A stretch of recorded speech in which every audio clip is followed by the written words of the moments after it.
A week after a deadly shooting at a Taiwanese church in Southern California, the Taiwanese community right here in Las Vegas is still processing that trauma. Many in the valley are shocked that they knew the suspected shooter and may have welcomed him into their circles despite political differences. Reporter Chen shows us how they are responding tonight in a story that you'll only see here on 13 Action News.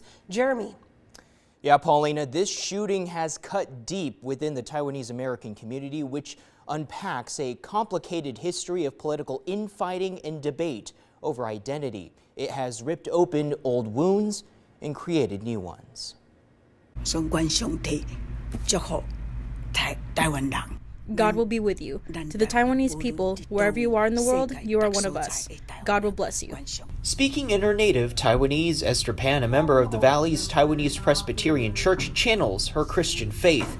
To her, Taiwanese is a language that she feels proud to speak. I've come back home. I'm at a home. As president of the Las Vegas Taiwanese Association, Pan and other members come from a group that lived in Taiwan when it was under martial law from 1949 to 1987. They were banned from speaking the language in public, with the authoritarian government at the time forcibly endorsing a Chinese identity. That's when we truly realized we were Taiwanese, because we felt that in ourselves. Taiwan eventually democratized after 1987 with two political camps, one that favors reunification with China, while the other favors keeping it at arm's length.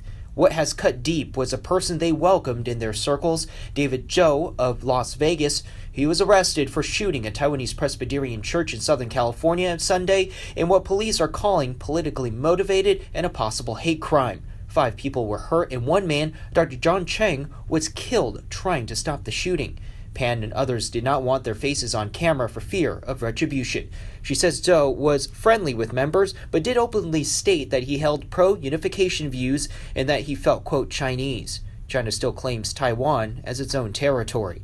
Pan says those discussions, though, never devolved into arguments. When he came, we didn't treat him as an outsider or a foreigner or Chinese. When he came, he was our guest. Judy Tu, another Valley Taiwanese American, says there was no justification for the shooting. I think it is stupid and foolish.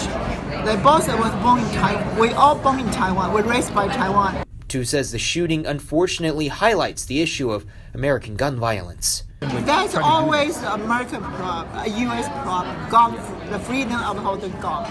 In Taiwan, we don't have gun, but we have knife, okay, don't worry. But we don't use knife to fight this problem. Pan says the members were shaken and have considered security measures. They're moving forward by focusing on honoring Dr. Chen and his family. His sacrifice won't be in vain, and we have to stick together and adopt his spirit.